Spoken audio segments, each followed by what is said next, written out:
Hello, everyone. Welcome to this webinar today. I promise before I talk about anything else that you are in for a very good ride. Today, you're going to overcome some of the fears you probably have about the new GMAT. Our goal will be that at the end of this 1.5 2 hour period, you go out with a lot more confidence. Hi, I am Shweta Koshija, the lead quant SME at EGMAT, and I'm very excited to be here with you today. We are sharing something that we've worked on for months and months, and we know it is going to work. We know it is going to give you the success that you deserve. So I'm assuming we're all ready. We will start the session right away. Thank you, everyone. So, this session today, the title you see, it's saying translate process skill is the skill that you need to ace data insights. What does this really mean? If you've attended any of my sessions in the past, you know translate is the ability to go from English to math and to go from math to English if needed. This is the skill that helps you break down very complicated language into very small chunks, bite sized chunks that you can make sense of. This is the one process skill which creates a whole lot of difference in your performance on DI. And I'm going to prove just that to you here today. Okay, so what are we really going to do? We will have a set of questions, and one by one, questions like these will come on your screen. There will be a poll that you will have in the chat. All of your answers you're going to put only in the poll. No answers in the chat because that can influence other people, right? And the moment you're done, Aditi here, who's supporting me today, another quant SME at EGMAT, she will put the results in the chat. What is the accuracy we have? What percent of people have marked what? And then I will discuss the solution with you. Are we all ready? I haven't heard from anybody yet. Are there people here ready to start all of this? Come in the chat and tell me. Come on, let me see. There is a slight lag, by the way, whenever these sessions happen.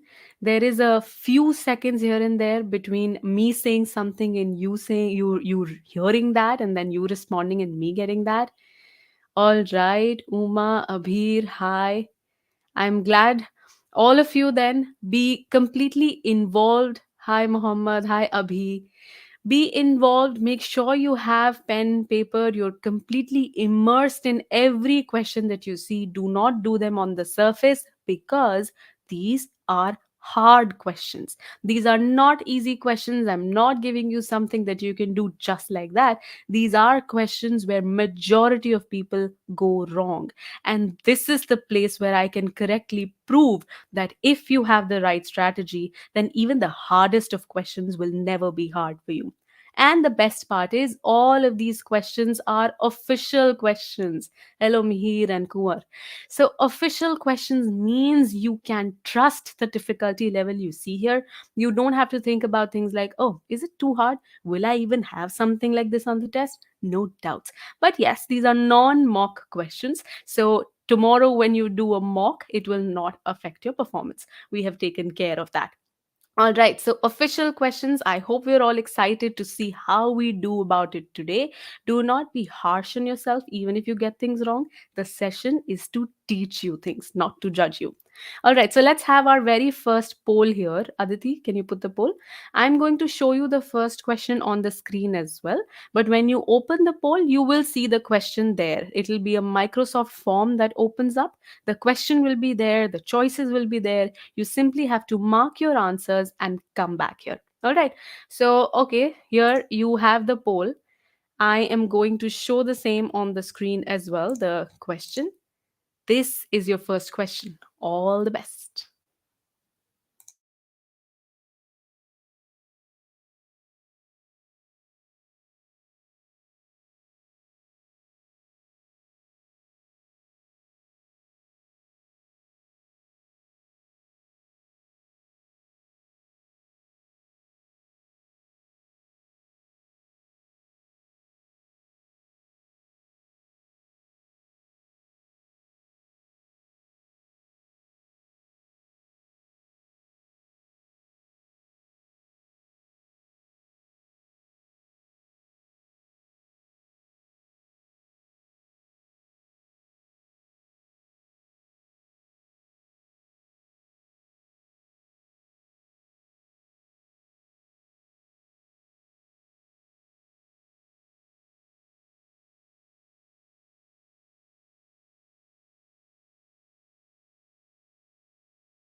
We are all taking time, and it's okay. It's a hard question. Just keep going. You have time.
Okay, Aditi, can you put the results on the chat?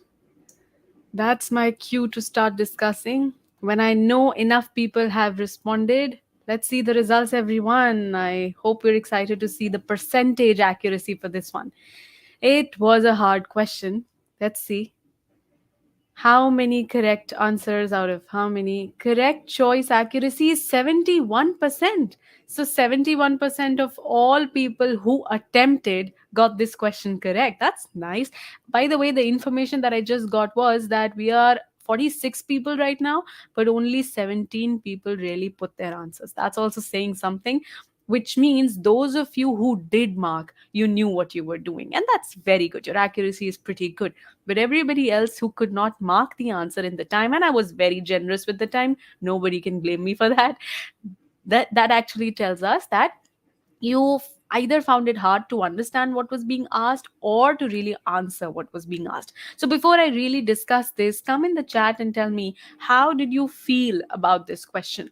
How confident were you? How confused were you? What part seemed the most confusing? I'll start discussing right after. I saw Samagra asking, what do these numbers represent? So that tells us that, Samagra, you found it difficult to understand the given information. And it's a no-brainer that whenever we don't understand given information, we can't answer what is asked, right? Okay, Ria says question STEM was the difficult part. Okay, that means understanding everything that is given, right? What else? How did everybody else feel? What the sectors of the chart represent, says Arya. Yes, that is about how to understand the graph. One thing is the language, another thing is the accompanying graph. Mihir says, I don't know why was I wrong. How do you know you were wrong? Wordings in the question stem confused Saswat. Okay. So this is what we expected, and this is why it's a hard question, right? There's so much that they're doing here. Let's really start understanding this and go over this nice and slow. So what is really happening here? Let's see. We have two charts. And what are these charts really showing you? Female and male survey respondents answered a certain question, right? What was the question about? How often did they eat a certain type of food? That's why when you see the legend here, look at all of the entries, all of the words here: rarely, infrequently, occasionally. It is telling you how often they ate something. And this female and male survey part, I can see that as the titles for the two, these circles that I have, these two charts that I have. Now it also tells us something about infrequent, rare, but first I have to understand how I am reading this chart, which is something so many of you were confused about. So listen to this very, very carefully. Look, if I see this as a normal circle, just come out of the male and the female chart. Now, I am dividing all of this into some sectors. That means I am dividing this into five equal sections. And if total data is 100%, that means for all of the female respondents, for example, then every single section has 20% of the data, right? If I do that, then I have equal sections, as I said. Now, in this particular situation, the same thing has been represented. But instead of saying that this is the 20% mark and then this next thing is the 40% mark, instead of saying that, they have put that as decimals. 20% is the same as 0.2. 40% is the same as zero point 0.4. Then next mark, the 60%, that's your zero point 0.6. Then you have the zero point 0.8. And then the same place which was your 0% is also where 100% is completed, and it's back to 1. First, again, everyone tell me, did you understand this much? Forget about female, male data. See how I'm breaking things down. I am not worrying about every bit of detail all at once because that will overwhelm me. First, I'm seeing there is something common in the two charts. Both of them have the zero point 0.0, zero point 0.2. Both of them have the same values marked. That means there is something about how to read. Did we understand this? Mihir says yes. Everyone else, come on. Participate. The more questions you ask, the better answers you're going to get. Without answering this, it's impossible to read specifically what's happening about the females or what's happening about the males here. Okay, Saif also says yes. Good. Now then, if I understand the general structure, now we'll take an example and just try to read female chart. Everybody here is going to help me do that. Suppose I want to find what percentage of the females chose rarely as their answer.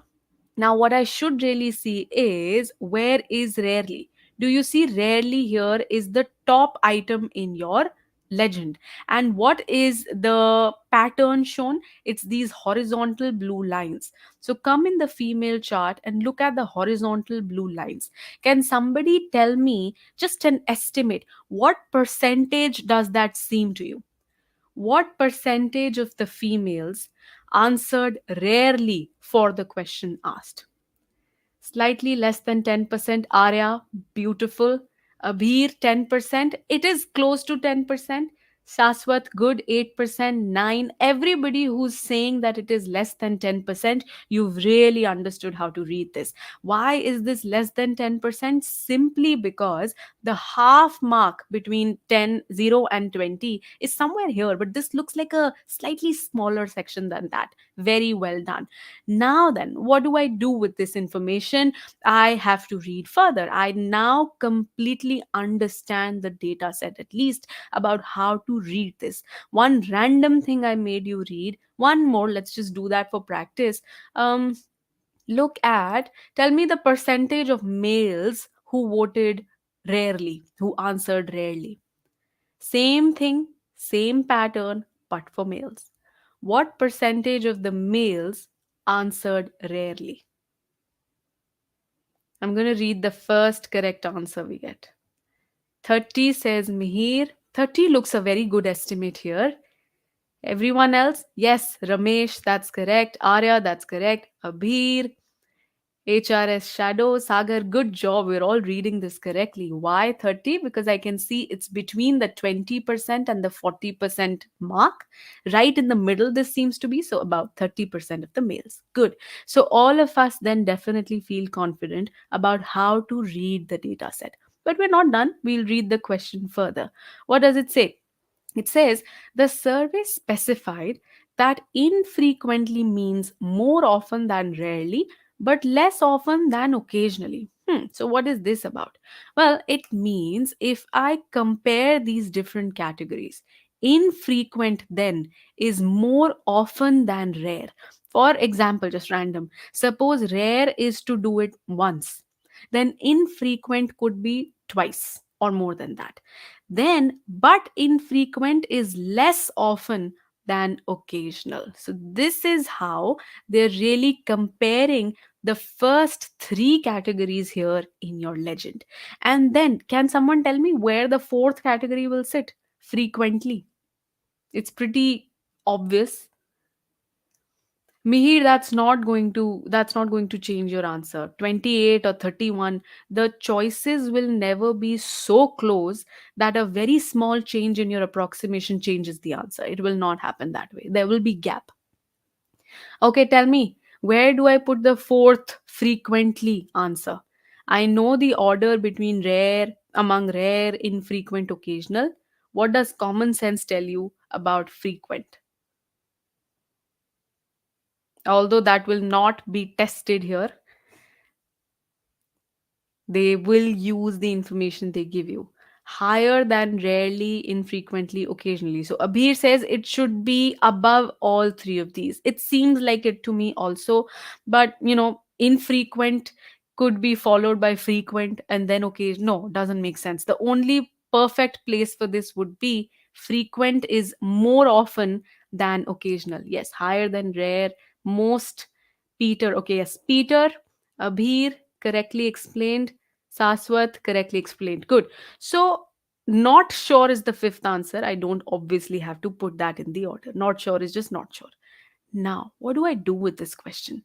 I have completely understood the data set so that now I have the confidence that whatever section they ask me to read, I will be able to read, which is something all of you proved here, right? You read the female rare part and the male rare part very easily. Now, since we have understood everything given, we will now read the question. People make this mistake of jumping into what the question is asking without even understanding everything that is given. This time that you invest upfront in trying to understand everything, this saves you a lot of time when you later try to answer your questions, because so often it happens that you just brush through it, go to the question, understand nothing, come back to the given information, then you feel like I'm wasting time. How can I read the same thing again? Then that pressure builds up. You again understand nothing. You go to the question, you guess, and you move on. It's complete waste of time. So, this initial effort that we put in owning the data set is Very, very important. Now I don't just understand things, I don't just see values or just read text. I'm not just seeing things, I'm understanding them. I've owned the data set so much that ask me whatever you want to, I'll know what to say. That's the confidence you have to have. Now read the question. Slightly less than dash respondents, and if you see the choices, 10% male, 20% female, then female male, which means I'm looking at both charts really. Slightly less than these many respondents, it's like how many respondents, not the actual number but in terms of percentage. Slightly less than how many respondents indicated that they ate food at most, rarely, infrequently, occasionally. So this is fancy. Till date, whenever we've seen at most, we've seen it with numbers, haven't we? So, for example, when I say at most two, what does that mean? At most two means two or one or lower than that, right? But here, at most is associated with a word in the English language. But what is it that will help you here? You tell me. Connect the dots, connect what you understand from the data set, see what the question is asking, and tell me which piece of information will tell you the meaning of at most rarely or at most infrequently, and so on. Let's see if we can understand something we know from quant and apply it to a verbal context using everything that's given. And while you do that, observe how verbal and quant are coming together here. This is DI for you.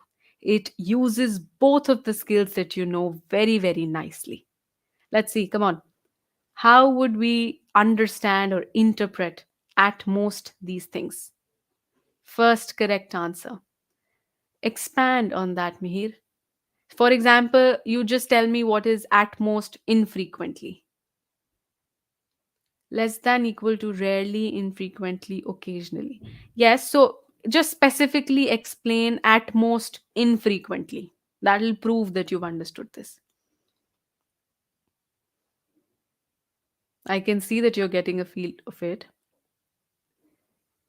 At most, Rohit, what is that answer for? Is that at most infrequently? I have asked at most infrequently. So all of you give that answer so that we're not giving different answers, everyone. Yes, HRS shadow, rare plus infrequent. That is what at most infrequent is. Simply because if I look at it this way, at most rarely means rarely or even less than that. But there is nothing less than rarely. So at most rarely is rarely only. Now, at most infrequently means infrequent or even less than that.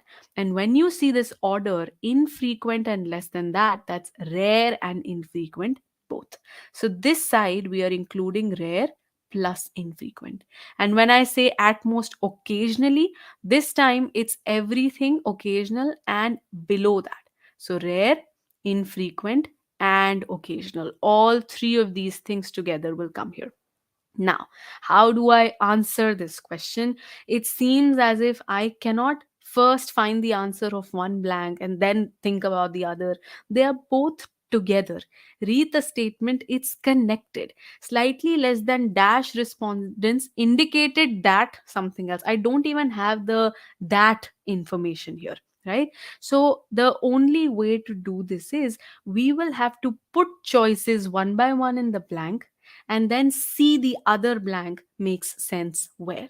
Now, the first blank has four choices.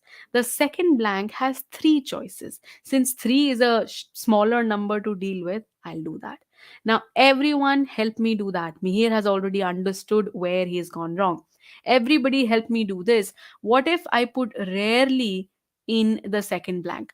Read the entire sentence. Slightly less than dash respondents indicated that they ate the food at most rarely. At most rarely is equal to rarely, by the way. Again, tell me what are the percentages you got for male and female for the rarely part? We'll come to the answer, Arya. Since I am checking for rarely, At most rarely includes only rarely. Yes, Samagra, we had less than 30%, we had less than 10% female and about 30% male. Do I have 10% female in the choices? No. Do I have 30% male in the choices? No. Which means the values that I'm getting from the chart, I don't have them in the choices. Which means what? In turn, that means that rarely is not the answer for the second blank. Simple. Because none of the choices in the first blank were fitting with it.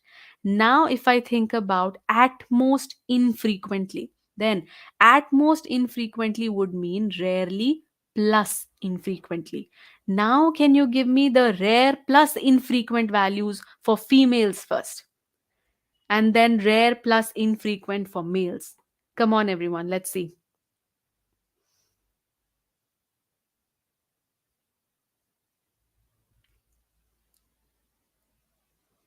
Mihir, that 20 is for what?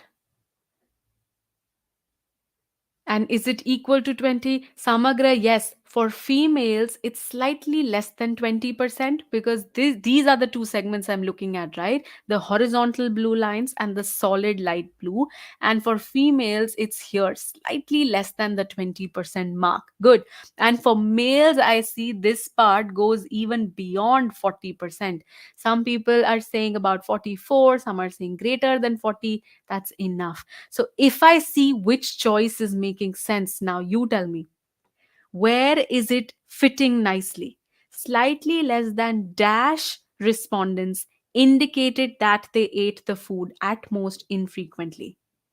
Which choice fits this, if any choice does at all?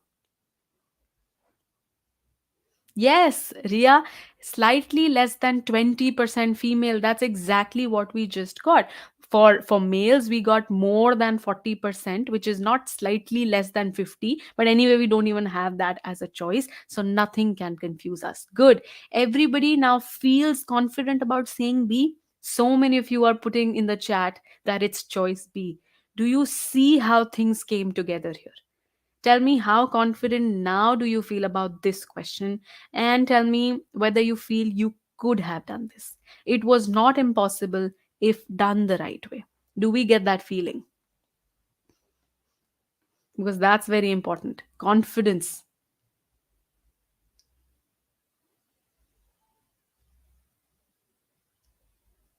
Here we got lucky that less than 20% female and infrequent works.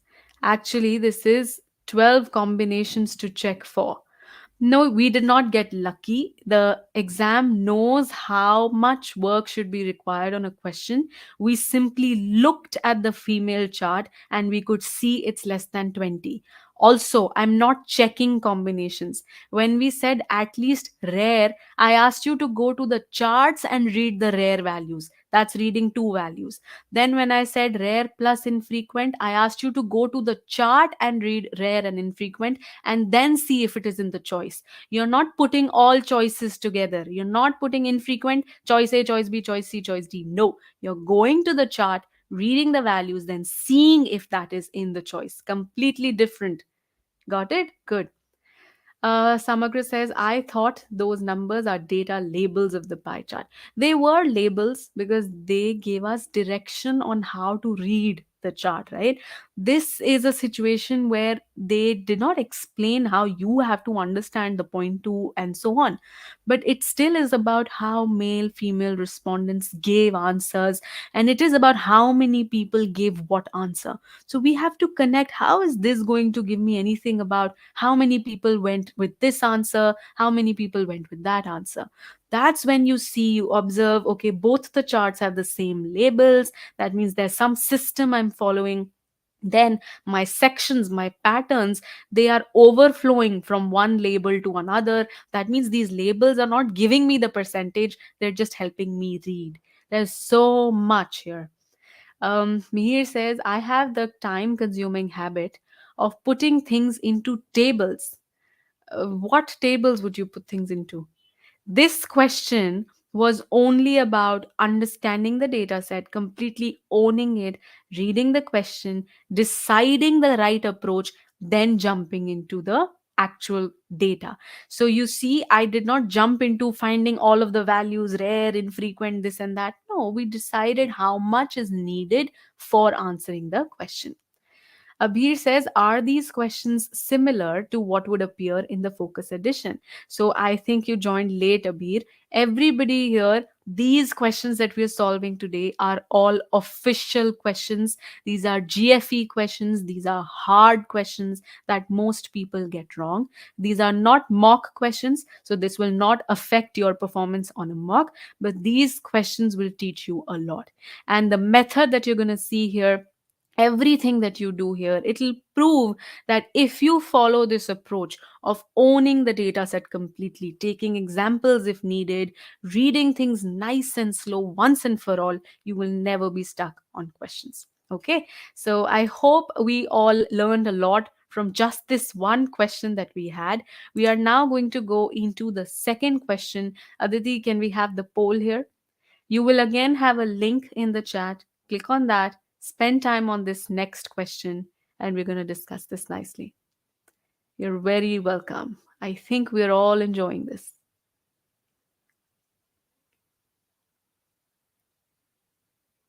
Number of people in the session have grown, so that's why I think some people did not know what I originally told. Official questions these are. So the link is here for all of you. I'm going to open the question here as well. This is your question. All the best.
Only 15% of you got this question correct. So this time the accuracy really was low.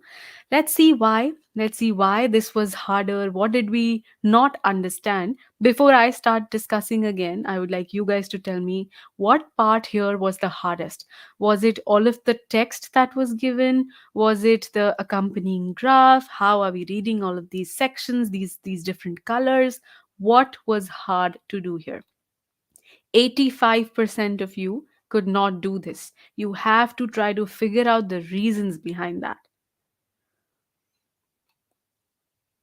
Partha, I'm sorry if you feel this is not adding value. I would request you to drop off in that case. Graph was hard. Okay. SP says it's the text. Translating the question stem for Rohit was hard. Okay. So some people are saying the graph, some people are saying the text. Both things have to go together. To own a data set, to understand it so well that you feel confident that ask me whatever you want to ask, I can answer. That confidence comes when you understand both things together. Okay. All of the years and numbers and information is confusing, says Seth. Deferring the downward trend. Okay. So let's see why all of these things were confusing. Let's start discussing this nice and slow so you can all see my screen. Let's read this and read it how we would find information slowly and keep making sense of it as we go. As of the beginning of June 2012, and you see it's denoted by 6 for June, the sixth month, and 2012 is written as the 12th. Then device D is a certain device which was available in 5 versions. Now, when you look at the accompanying graph, not only do you see this 6 by 12, which now I know is June 2012, you see a lot of these other values on the x axis as well. So if you try to make sense of them, just like we did for June 2012, this first one here is June 2006, then this is June 2007. So all of these really are Junes. I can see the sixes. It's just 1 year apart every time, right? Now, this is, okay, one thing. Let's read further. Version 1 became available at the beginning of June 2006. Now, version 1, when I read the legend, I can see the last entry there. It's this dark gray section. So, version 1 became available here, June 2006. How do I visually see that? You can see that June 2006 is where this gray section started. So I can draw this connection that the year where a certain version became available, that year is where that specific colored section will start. So, for example, the blue section starts here. That means the second version, which is for blue, this second version became available in June of 2007, and so on. So let's read further. A new version became available at the beginning of each subsequent June. And we really can see that. Next June, you see this next section, the gray part, which is version 3, came in. Then next June in 2009, I can see yet another color coming in, which is for version 4. And this is the next one, June 2010. This is where version 5 was introduced. So, really, 1 year after the other, a new version kept coming in until you had all 5 versions as of the beginning of 2012, which was the first sentence. So, I can see in 2012, which is the last entry, I have all of these colored sections, all 5 of them. Did we understand the information till here? It's okay, guys. Let's all focus on the question. Things happen. Let's take the best out of it. Okay, Nishan says, I prepared for SC on the classic GMAT. So you found this question easy. Okay, good. And that actually tells you something. I'm going to talk about it. Good time saving question with no calculation, only visualization. Yes. So, here, as I was saying, everything till here we read and we kept associating it with what we could see on the graph. Now, read further. The graph shows number of units of device D in use by version at the beginning of each June. So, for example, they've given an example, so we'll straight away take that example only. At the beginning of June 2008, which is this entry here, there were approximately 10,000 units of device D. You would notice June 2008 has these two sections, right? The dark gray and the blue sections, which is version 1 and 2. If I look at the highest point here, that is 10,000.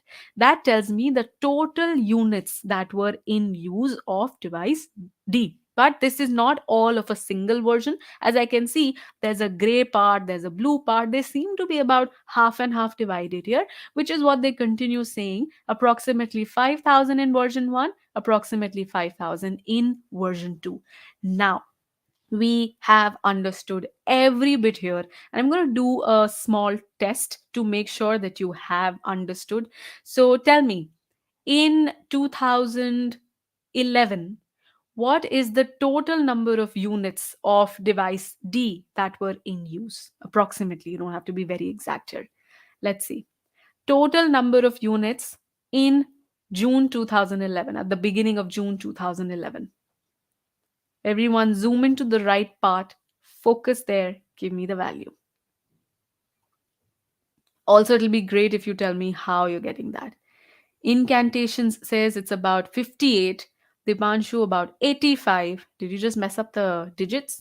Arya 80, 87, 80, 80. So where are we getting that value? From the highest point in 2011, it really is 80. So all those of you who were close to 80, it's good enough, because you can't really draw a straight line and see where it is. Visually it seems as if it's slightly on the right of the dots that I have made also, but it doesn't matter. It's around that mark, which is good. Now that we have owned the data set, we've completely understood everything there was. Now we'll read the question.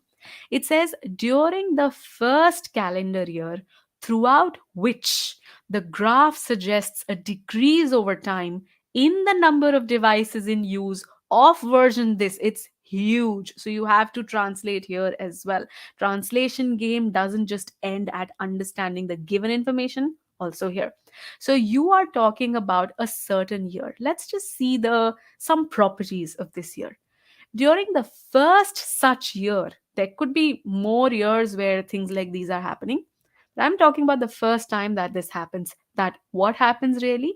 There is a decrease over time in the number of devices in use of a certain version.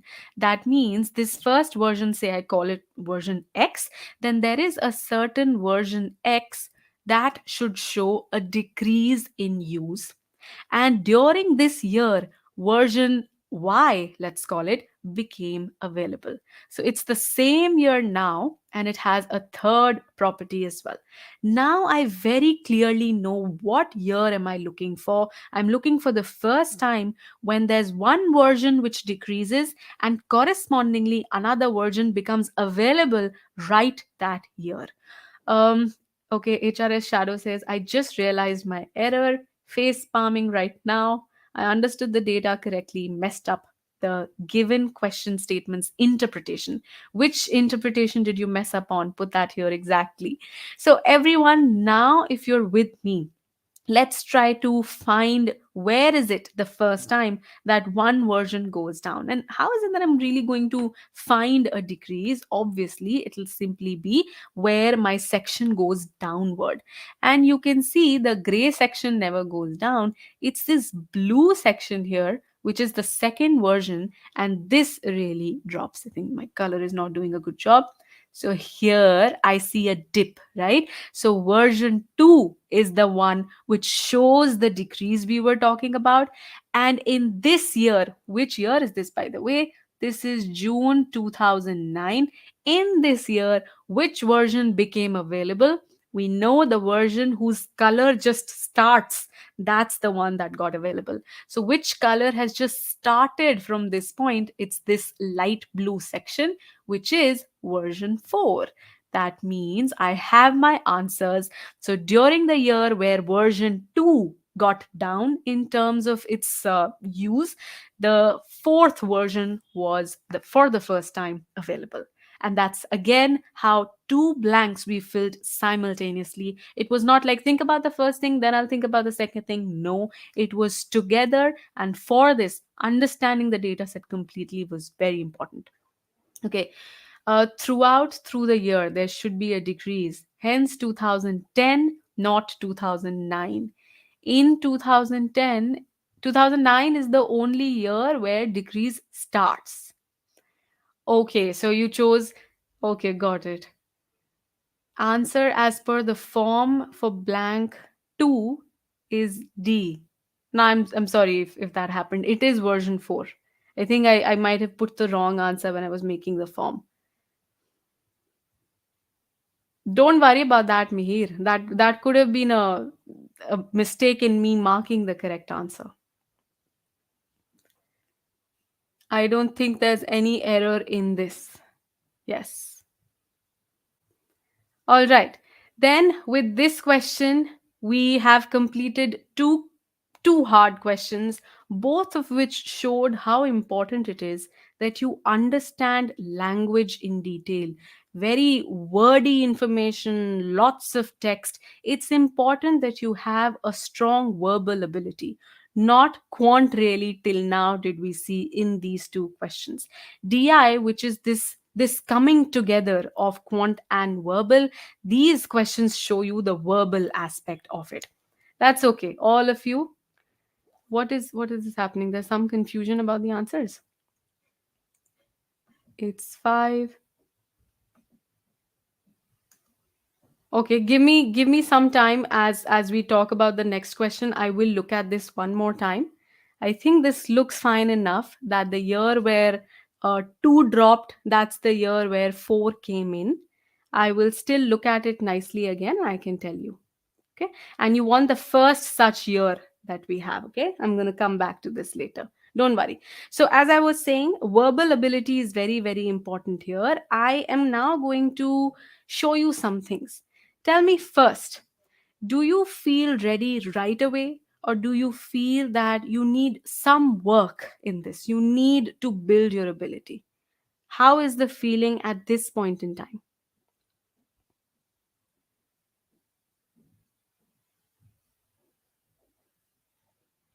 Where do you feel you're lacking?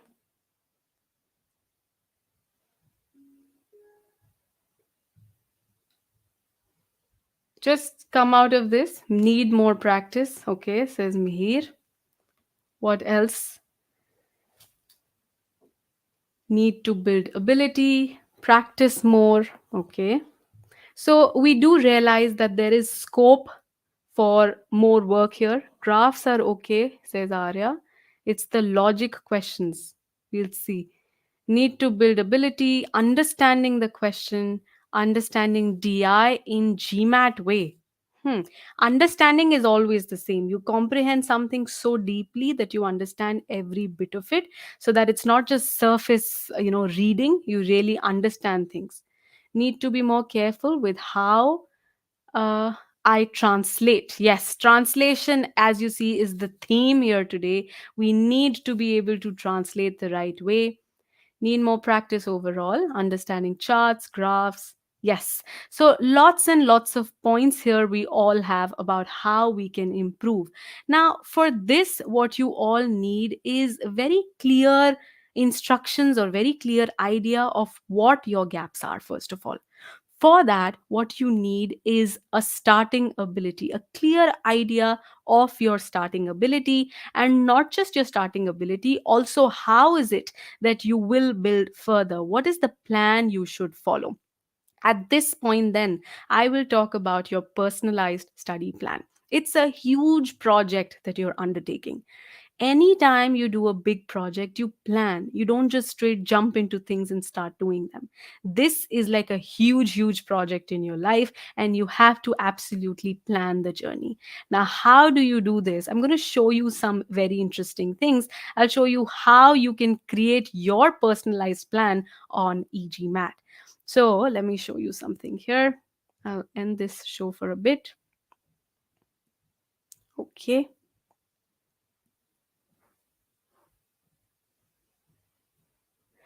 Now, when you go, I can share the link. Aditi, can you put the link for the PSP also so that everybody can work on this later?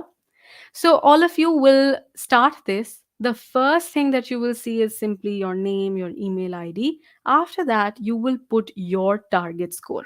So when I put my target score, say I'm randomly putting this, then it asks me something else. So 605 to 635 gives you flexibility. The target, it says, has flexibility, and there are multiple ways you can get there. We don't often think about what is the split between verbal and quant that I have to fix. What is it that I have to do for DI? Where am I today? Where do I need more work? So those multiple ways are there, and this PSP will analyze all of the combinations to give you the right combination for you. So here, if you have taken a recent mock, the Sigma X mock, e.g. Maths mock, which gives you the closest experience to the actual test, or if you've taken the GMAT, then you score, put your what your current score is. So suppose my current score is below 405. I put that. Then it tells me that based on this score, it means I'm struggling with basics and so I need foundation. It's already analyzing every bit of information I'm giving. And this is values I used. You put your exact score, your exact target, you will get this information, this analysis just for you. So now it's going to ask me more questions. It says, first of all, you tell me where do you think you need the most work. So suppose I need work everywhere, all three sections. Then it teaches you things before it just puts in data. It tells you why you're doing all of this. What is the what is the importance of having a study plan in the first place? You watch all of this detailed stuff, students talking about this success, and these specialists that we have with EGMAT. These are our strategy experts who've already helped so many students ace all three sections. You can select a time slot to talk to them. Now, you can select from here the exact date that you want, the time slot that you want to talk to these people. They will help you understand the personalized study plan better. They will work personally with you. Other than this, you can put in all of your starting scores and everything. Let me show you some things here. When you go to the website, you have plan here, and you click on focus edition study planner. You launch the planner and then you create it right away. So you can all do that, and this is something you all have access to. And if you don't have a score yet, a starting score, you have to start with a Sigma X mock. That will give you your starting abilities. Now, these are the sources which are acceptable. This is your actual GMAT. This is an official mock test. This is your Sigma X mock test that I'm talking about, the EGMAT mock test. And based on all of this, you create your study plan. So here you select your target. What is it that your target is? Put the values here. After that, you will go to your current score estimate based on the mock you've taken. Then you go to the target subsectional scores and so on. So let me really put these values for you here. I will have to change this slightly. One second. I'm in my mode of writing on the screen. Okay, so if I put my target score as, say, 705, I set that. I move forward with my target. After that, since that is set, I put my current score, say right now I'm at 595, and then I say that this is a Sigma X mock. I do next. Then you go subsectional level. You're not just putting your overall target, your overall current score, you're going deeper. So this is where you put your actual scores. Say on verbal, you have 70. Then on quant, it gives you a range. You see how you cannot just put anything. It knows that if your current score is a 595, then based on that, if you got 70 on verbal, then this is what you must have gotten on quant. So suppose I got 80 on quant, it again gives me a range possible for data insights. So all of those calculations are happening in the back end of how a score is generated. So if it's a data insights 90, I put that, set my target.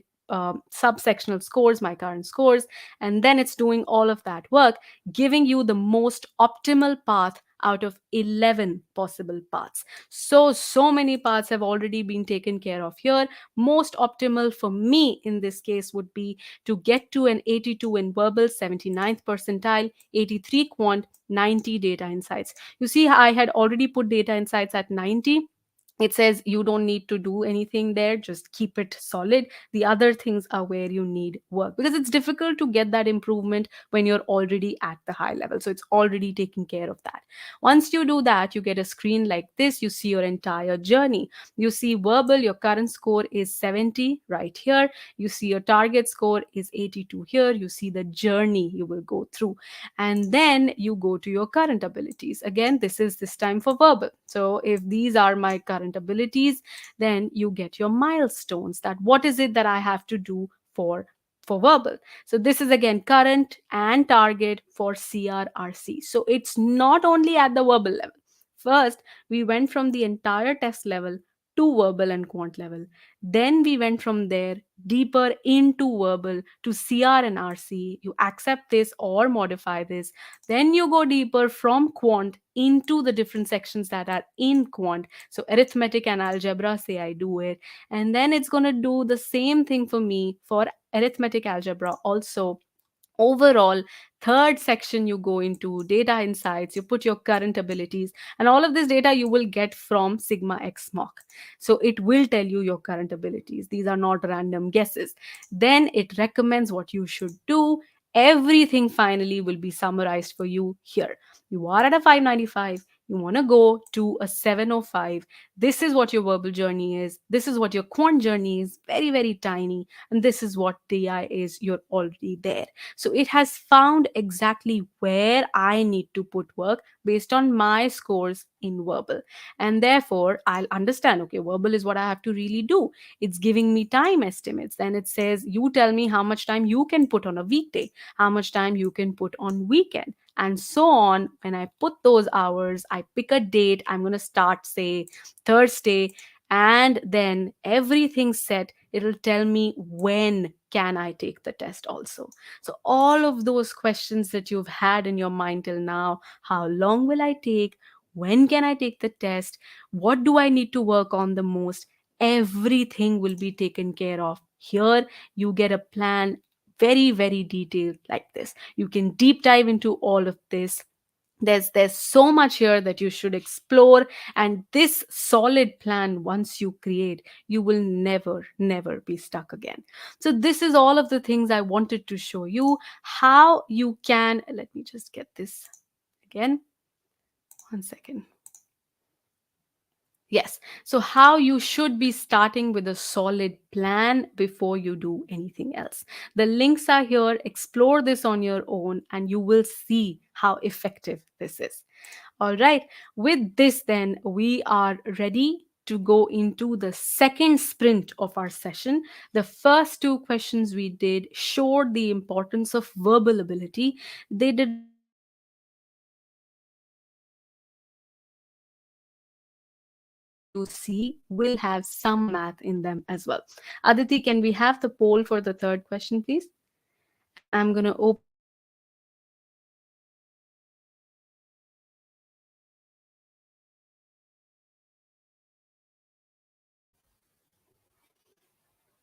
Here's your question. All the best.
It's 25%, so pretty low again. We'll see what happened here.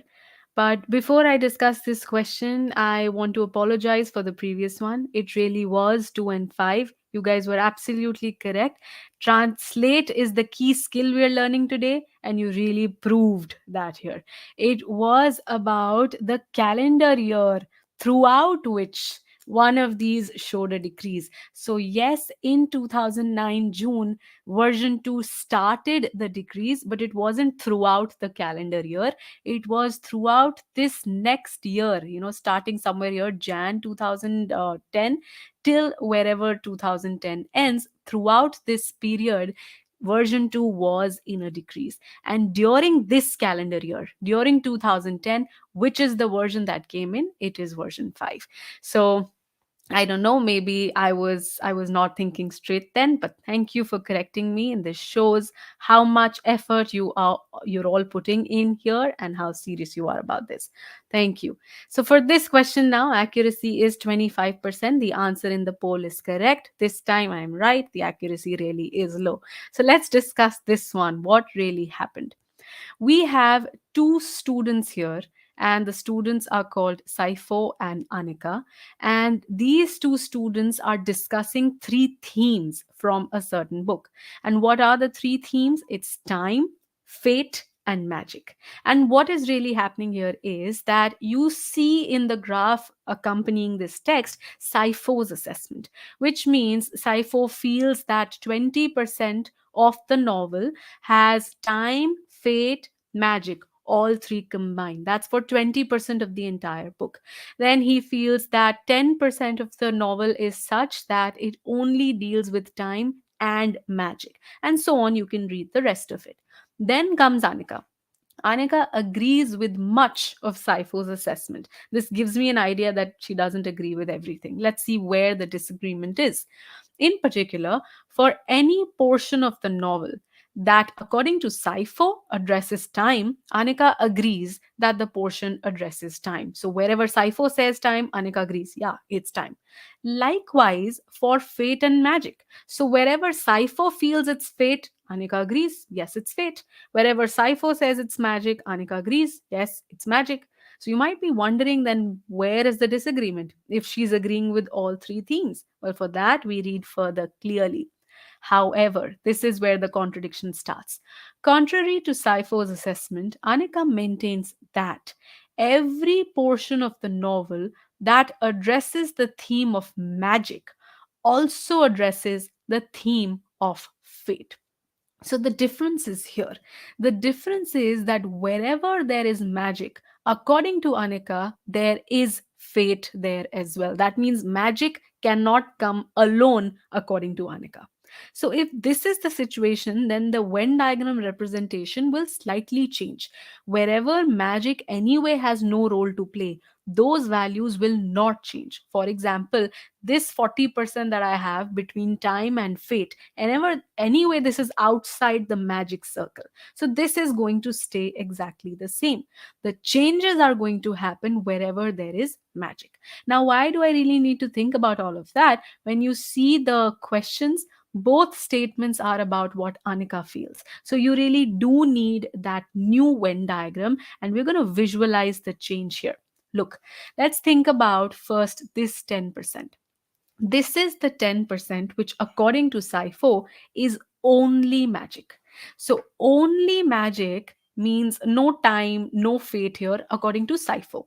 But Anika feels wherever there's magic, there is fate. So, for her, this category is not only magic, it's only magic plus fate. Why am I putting only? So that you don't accidentally add time to this. They don't disagree about where it's time, where it's not time, right? So only magic, this blue section moves into only magic and fate. So it goes from here, and this 20 turns into 30% because of this added 10%.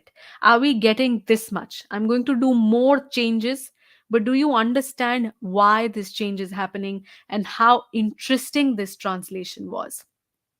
Very, very intense language.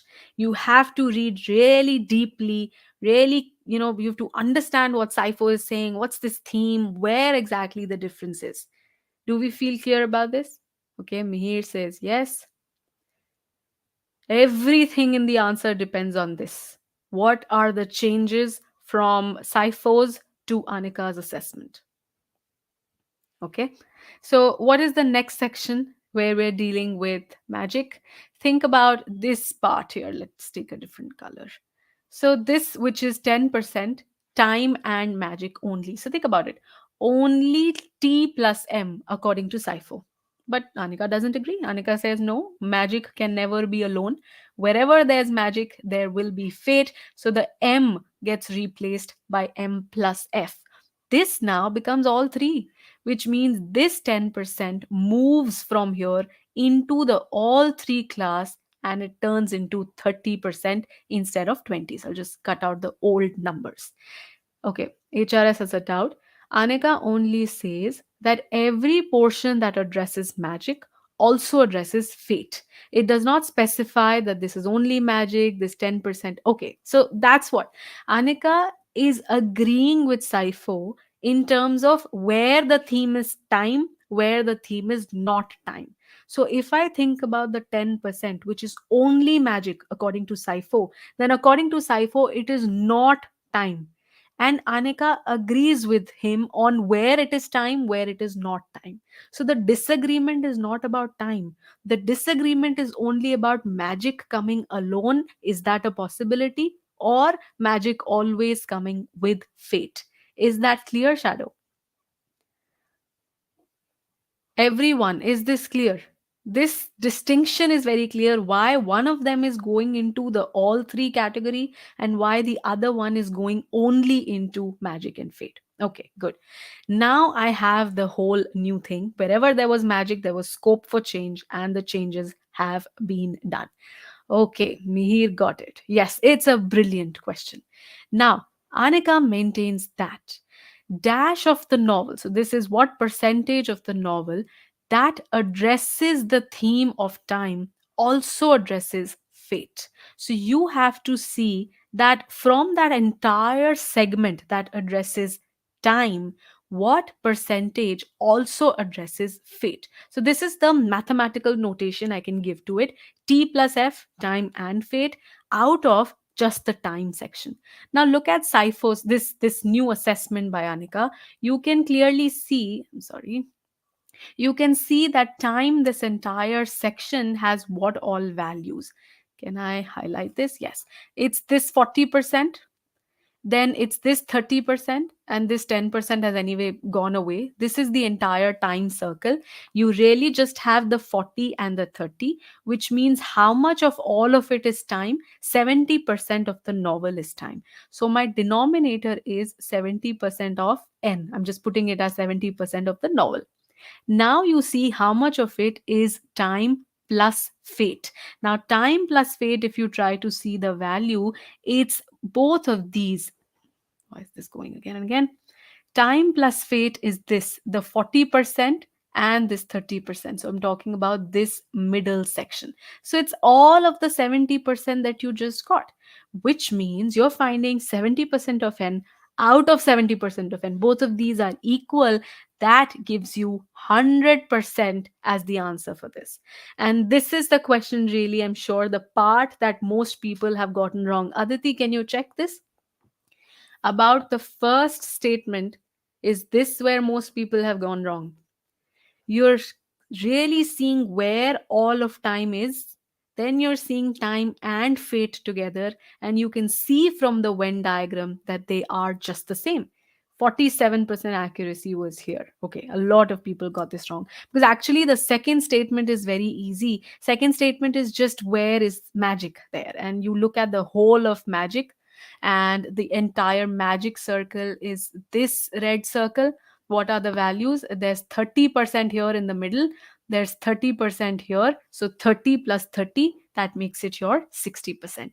That's it. So this was relatively simple. The first part was very, very interesting. What is the meaning of likewise for the themes? Okay, so the explanation has been given for time, right? It is saying any portion of the novel that Saipho feels that, this portion addresses time, Anika agrees that yes, it is time. Same way, wherever Saipho says it's magic, Anika agrees, yes, it's magic. Wherever Saipho feels it's fate, Anika agrees it's fate. So, likewise, means at a high level, the themes are where they do not go opposite each other, they agree. It's about the overlap, really. The language is difficult. It is difficult. This tests your verbal ability to a very high level. It's not like your usual quant question that you would see in set theory. You have advanced topics in quant where you have questions on sets, right?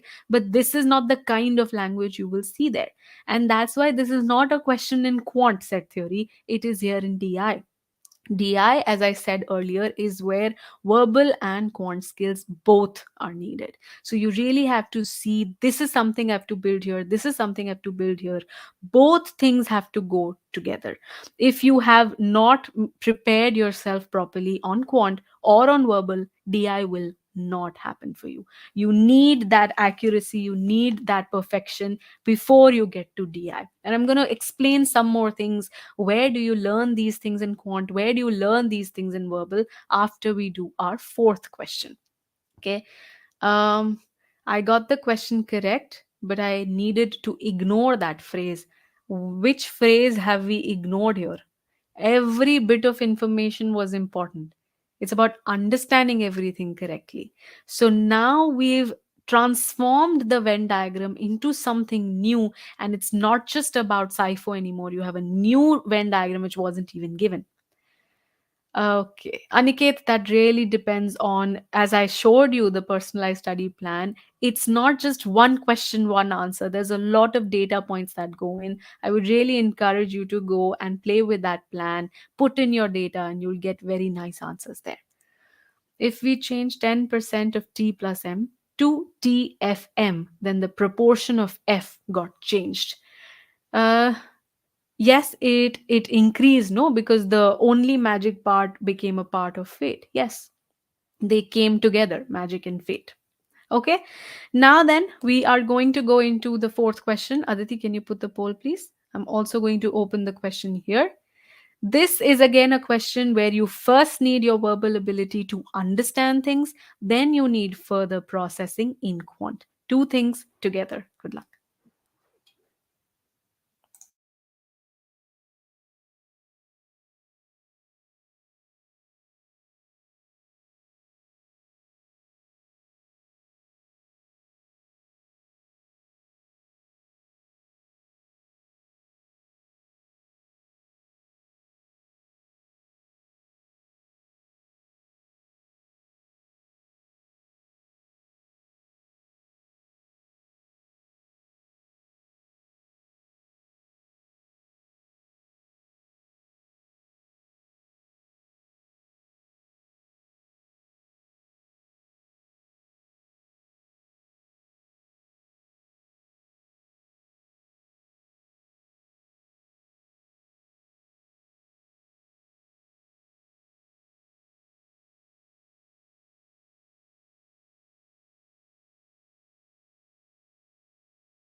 All right, data is here. Only 10% accuracy on this one, which is a hard question, so it's okay.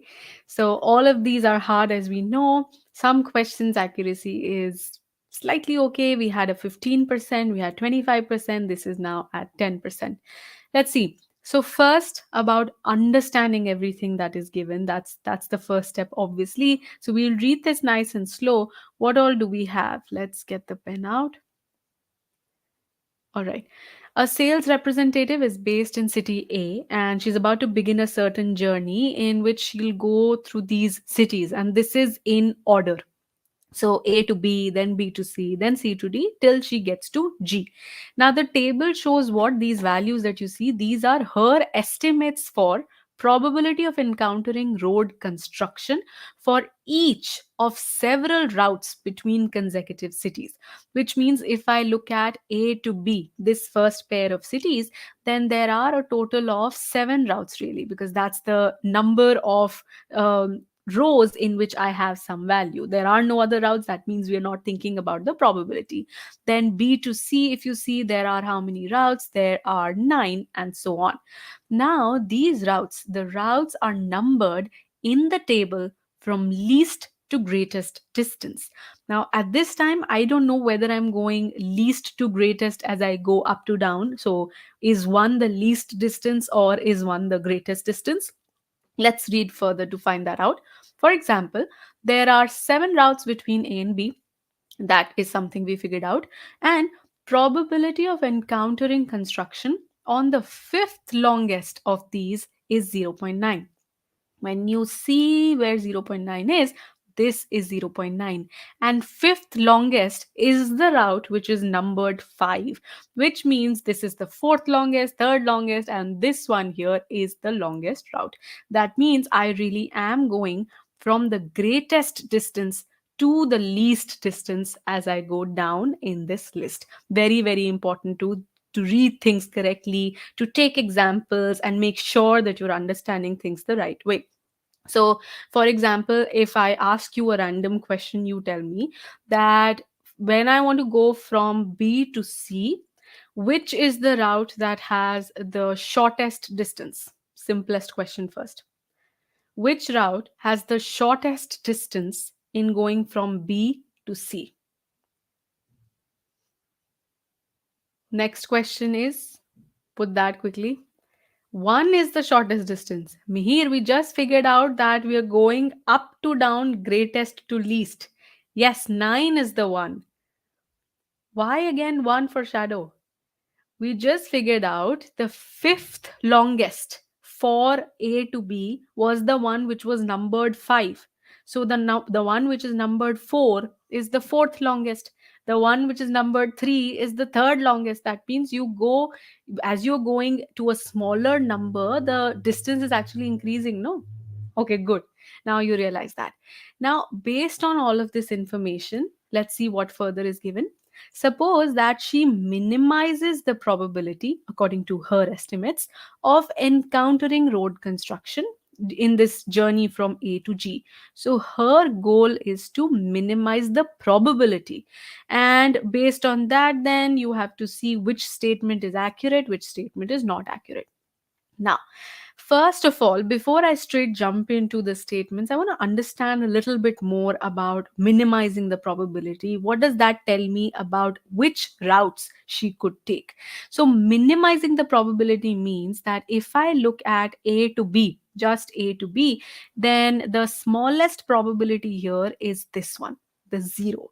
That means if she wants to minimize the probability of encountering road construction, then which route will she take? 2. So route 2 she will take from A to B. Now you tell me which route will she take from B to C and which one from C to D? Let's see. The first correct answer I'm going to read. The previous one, first correct answer was by MD Abhi, I think. Shortest, which route will she choose from B to C and which one from C to D? This will show that you've really understood this. You're owning the data set. Route 6 for B to C, That's correct. First correct answer here, because this is where the probability is 0. And C to D, the smallest is, what do you have? C to D. Who's telling me that? Samagra is saying 4. Okay, 4 is the shortest, the least probability, not shortest. But is it just the fourth one that she could take with her goal in mind? 4, 6, and 7. Yes, because all three of these routes have the same probability. All of these have zero point 0.7, which is the least probability. So she's free to take any of these. Same way, I can just highlight the least values in all of these cases. And here I'm done. So these yellow highlights that you see, these are the routes that she could take. Now here, because the values were relatively simple, I could just do it visually. Otherwise, you can sort the table, sort each of these columns to find the least. So I'll try to show that to you as well. Let me show you something. Okay, we'll show that. I'll show that on the next question. One second. Okay, yeah, here. So if you see, this is what I have, and I now want to see the minimum probabilities. I'll simply take the column from A to B, I'll sort it. And when you see the smallest value comes on top, this is the 0. So this is route 2. That's exactly what we found. Similarly, from B to C, again, you can sort the column, you get the smallest value on top. Then you do that from C to D, sort it, and you see there are three of these. So the best part about doing sorting and not just trusting your eyes is there's a chance that you don't read all of the zero point 0.7s, for example, as you read C to D. But this way, since all of them will come together, the chances of missing out will be very low. Now, coming back here. Okay. Yes, so where were we? Now we've understood all of the possible routes that she can take based on her criteria of minimizing the probability. Now let's read each statement one by one.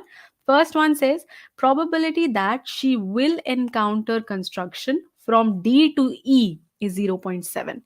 D to E is this one, and according to her minimum probability, yes, that value is indeed zero point 0.7. This statement is accurate. Is sorting available? Yes, it's a table analysis question. Both of you are asking the same thing. In a table analysis question, you will be able to sort by any column you want to. That's why I did it for you. And that is why things become cleaner and more surer when you use the features the right way. So, first statement, very easy to reject. Second statement, probability that she will not encounter construction from F to G. Now, if somebody does not read the word not, then F to G, again, the smallest number is indeed zero point 0.7, but I don't want the probability of encountering. That's zero point 0.7. For not encountering, what is the probability? Tell me quickly. First correct answer. This is your basic conceptual knowledge of probability. This is where quant comes in. Till now, we were really trying to understand things using verbal.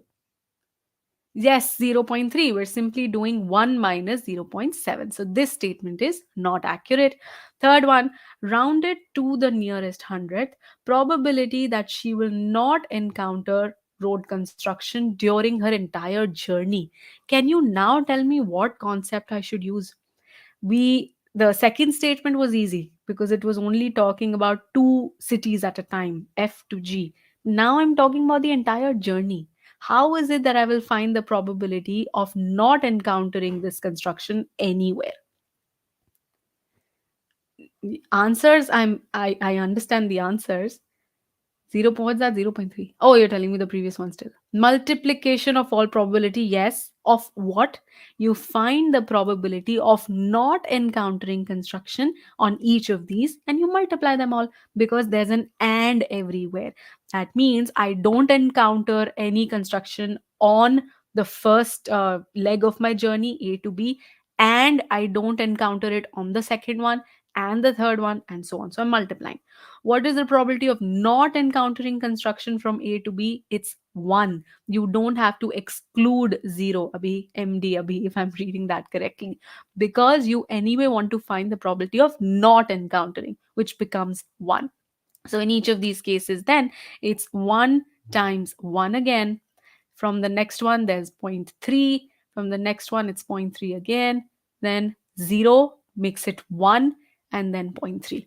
This is your calculations. So the ones are not going to make any impact. It's zero point 0.3 times zero point 0.3 times zero point 0.3, which is 0.027. Oops. 0.027. And when you really round it off to the nearest hundredth, then how much is it? It is indeed 0.03. Okay.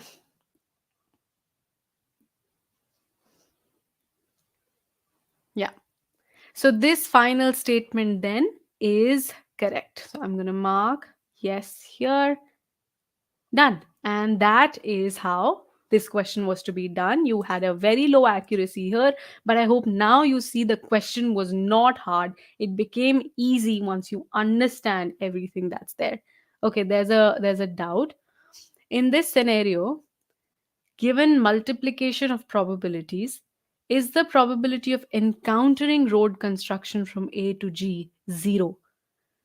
No. So encountering road construction somewhere at least means you encountered it at least somewhere. So it's 1 minus the probability of not encountering any road construction. That will give you the probability that at least somewhere you found it, which will be 1 minus 0.03, which is 97% chances shadow.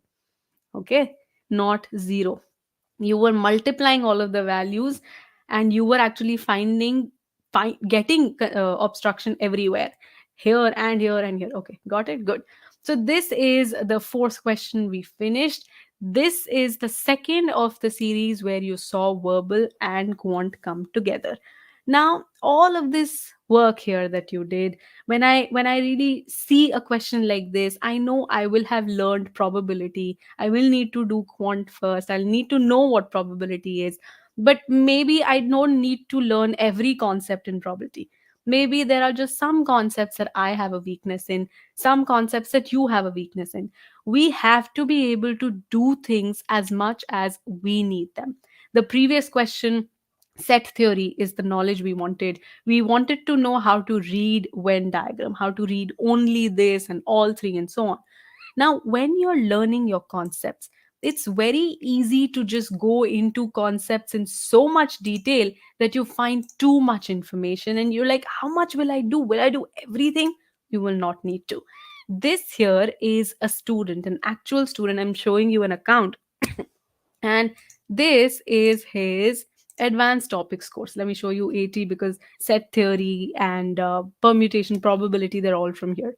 So if I show you his probability module, look at these files that you see grayed out. These are the files that the system suggests that he skip, or we say that you can skip. Why? I'll just hover here and you can read. It's because he scored 100% on such questions in the concept diagnostic. He can skip them. Now, if you see the magic on another module, permutation combination, so many of his files, so many of these are grayed out. He doesn't need to do them. Now, if you're wondering what magic is this, how is all of this happening, what impact will this have, first see the impact. If somebody does the entire AT course, that's 14 hours of work. But this student, because of the pace engine which personalizes things for you, he saved 5 hours. So 5 out of 14 is huge saving. And all of you this way will be able to do things only as much as you need. Build the concepts, keep moving to the next section, keep building confidence without wasting any time. So, this is what I wanted to talk about, the pace engine that we have here. I'm going to just quickly show you. You can all check this in your own accounts if you have experienced the EGMAT course. You don't have to be a student for this.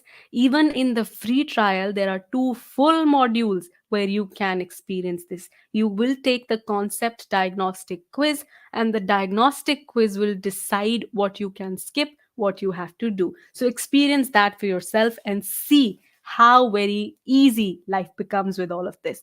We're going to put the link here, Aditi, please. We'll put the link for the free trial here. You can access the free trial from here. Make sure that pace is turned on. In the default mode, it will always be turned on unless you turn it off. Now, why would somebody turn it off? Suppose somebody has that, feeling of FOMO, maybe, that I want to do every file. I can't skip things even if I know them. Then do it. You still can do it, but you don't need to. Okay, so this was another very, very important feature. Now with this, we are ready to go into the third sprint, the final set of questions for tonight. Let's have the poll, please, Aditi. This is the question you all need to solve. Good luck.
All right, 50% accuracy. Pretty good this time.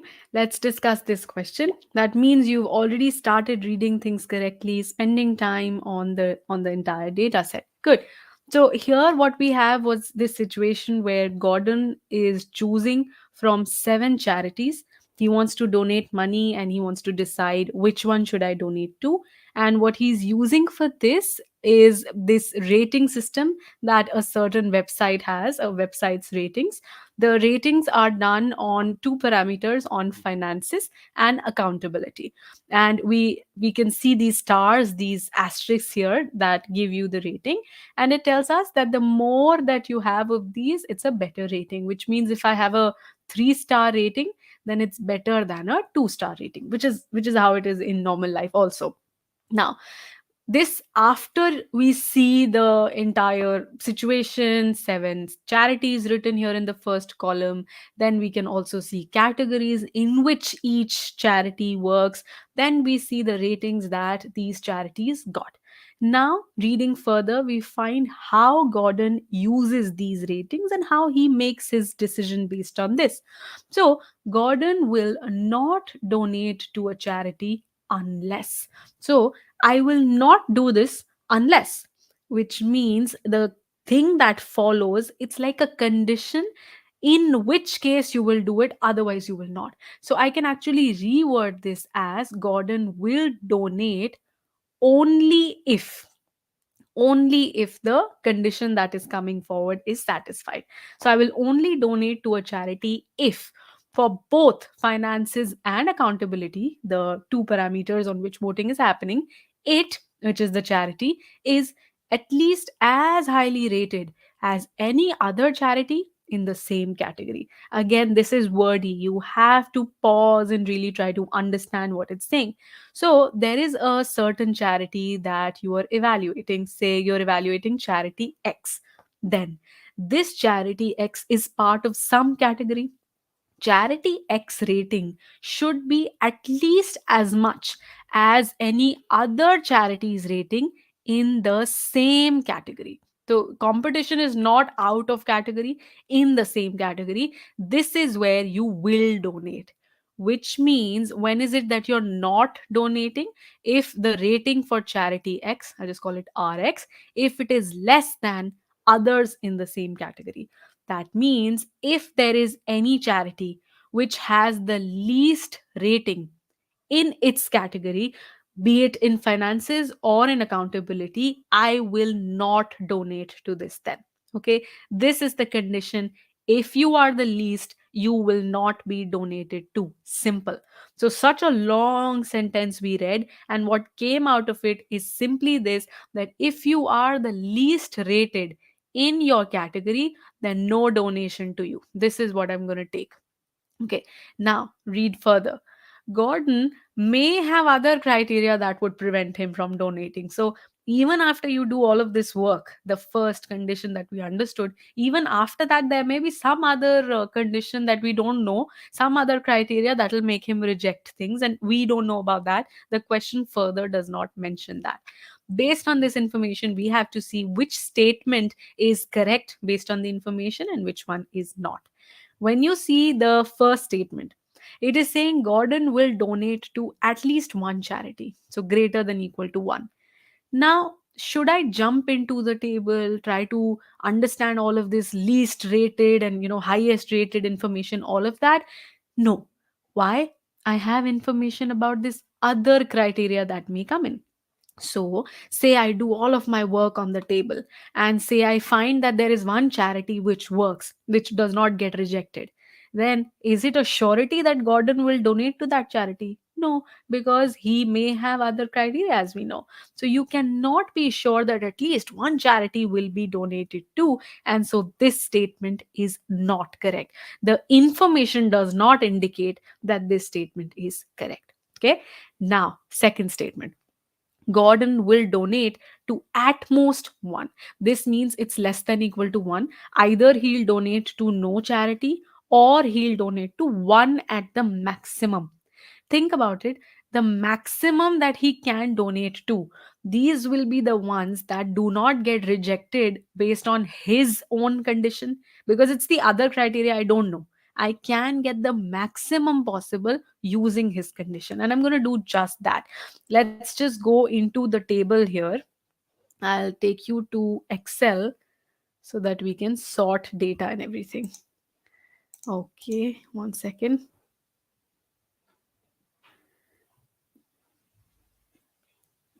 All right. So this is our question. Now, look, I have to do all of my selection, all of my rejection based on only one thing, that if I have the least ranking in any category, in my category, if I am the least, then I do not get donation. No donation. Simple. So you look at this category by category. Suppose I want to get all of these together. How should I do it? Should I just look at it, okay, community is civica, and then next time community is together people? No, I will use the features I have. I will sort this so that all of community comes together, then all of environment comes together, and finally the third type, the third category, health, comes together. Now I will judge within categories because this competition is in my category. So think about community. Finances, when I see, then civica has the least ranking because it's 3 stars versus 4 stars, and whenever you have the least ranking, you are rejected, which means civica is out of the race based on finances. Now I look at accountability. 4 stars for civica, 1 star for together we will. So together we will has the least ranking, and therefore together we will is also out. So you are only comparing the two charities in that given category, and both of them got rejected. Now you look at environment. Environment, when I see these three, it's 2, 2, 1. So least ranking is for nature's friend, out. Now I see the same thing for accountability, 2, 3, 3. Least is for eco society, out. I can then donate to green world. This is one selected entity I have here. I'm sorry, what is this? One selected entity I have, which may get rejected because of the other criteria, but right now I don't know. So I'm just going to circle this. Now, finally, I'll see the last category, health. So this is 3 and 2. Again, least rating is the 2. So solutions in medicine is out. Then you see accountability, 2 and 2. Okay. So none of these has the least ranking. You don't have a lower ranking compared to anyone else. So no one gets rejected. So healthy hearts is also in the race. What does this mean? It means that two charities overall satisfy Gordon's checklist one, the first condition. Both of these can be donated to if other criteria doesn't come in the way, or maybe just one of these gets contributed to if one of these gets rejected, or none. So the answer actually should be at most two, not at most one, as we saw here. So at most one is wrong, and my statement does not indicate this. I'll just quickly mark this answer and go back to slideshow. 1 second. There we go. So, what did we understand here? The 3 second statement is not giving me a value for sure. I am getting at most 2, maximum 2 based on all of my learning. Third statement now is very easy. Gordon will not donate to a charity in community.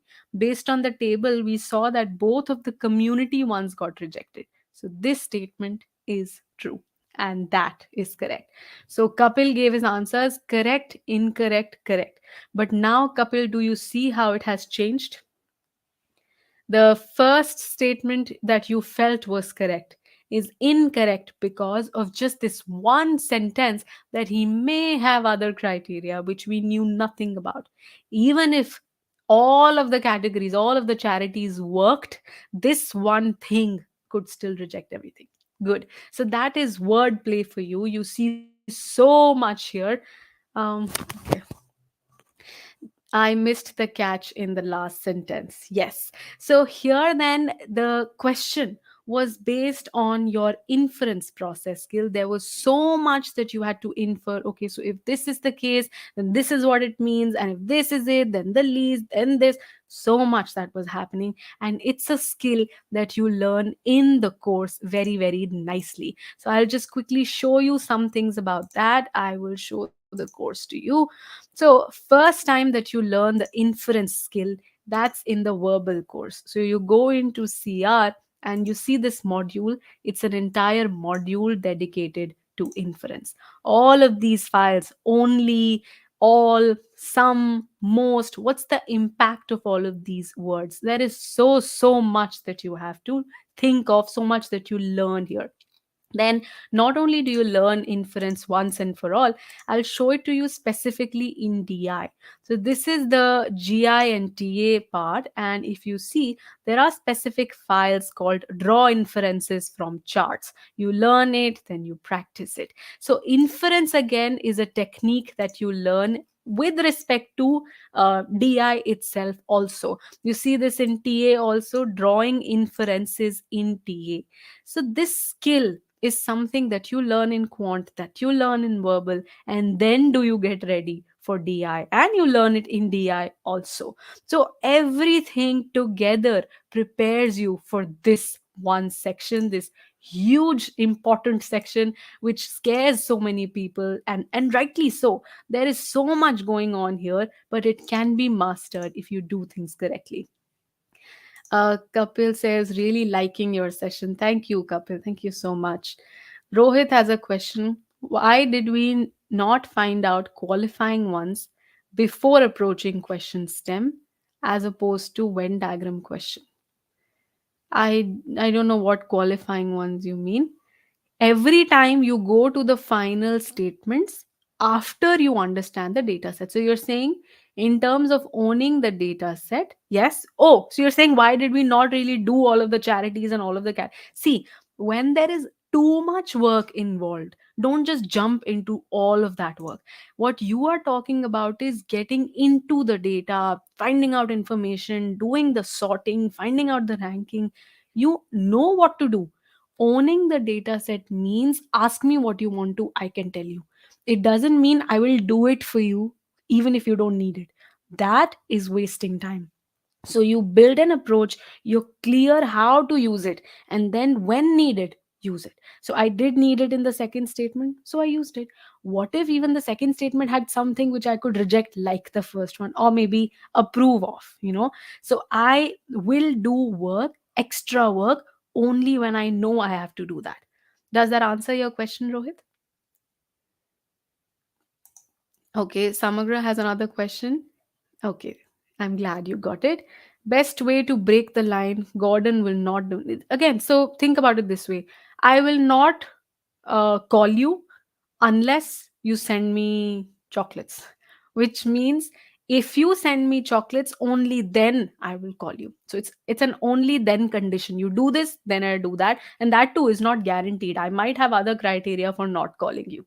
Does that example help, Samagra? Sometimes real life helps.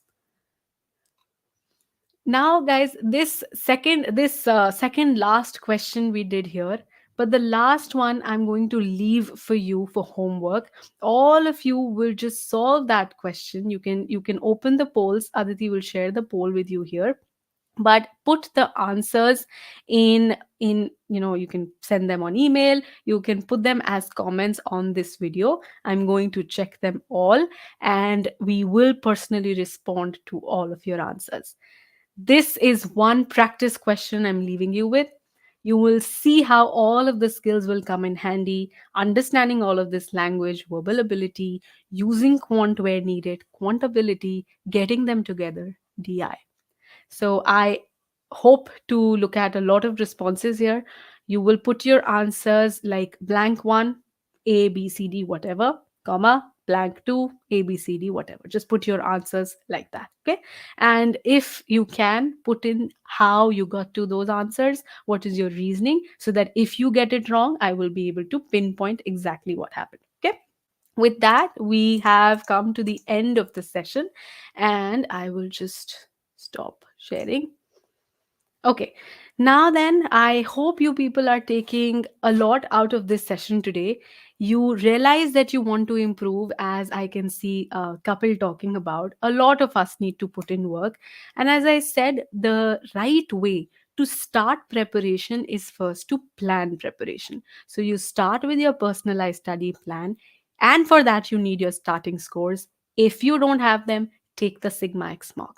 Then start your preparation by taking the free trial, experience personalization there through pace, and really get a feel of the course, see how it's helping you, see if it works for you. I am open to taking any questions if you have them. Otherwise, we will call it a day. And otherwise, tell me, how did you people like the session? We've gone over time. I'm sorry about that. I think I hadn't really understood how long this could take, but I hope we're learning things here. We're happy with this time investment that we put in. Okay, Mihir says, thank you so much for your time. Thank you, Mihir, for being here. Superb session. Waiting for more. We'll definitely come in again. Kapil says the session was great. Thank you, Kapil, Mihir, Samagra. Thank you, all of you, for being here. You were all great, supportive. That one hiccup that happened, you were so nice about it. I was blaming myself too much, but I think life happens sometimes. Your calmness and clarity fills me with confidence. I am so glad to be able to do that. Enjoyed the session. Thank you. Have been away from GMAT for a few months, lost some sharpness. This session was useful, saw the gap in reading, processing, translating. I'm so happy to see you using the right terms.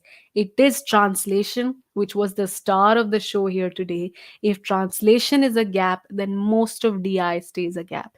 Because how do you own a data set unless you understand the language? So learn to take your all of that text along with the graph or the table, make sense of it, get into questions. It will happen.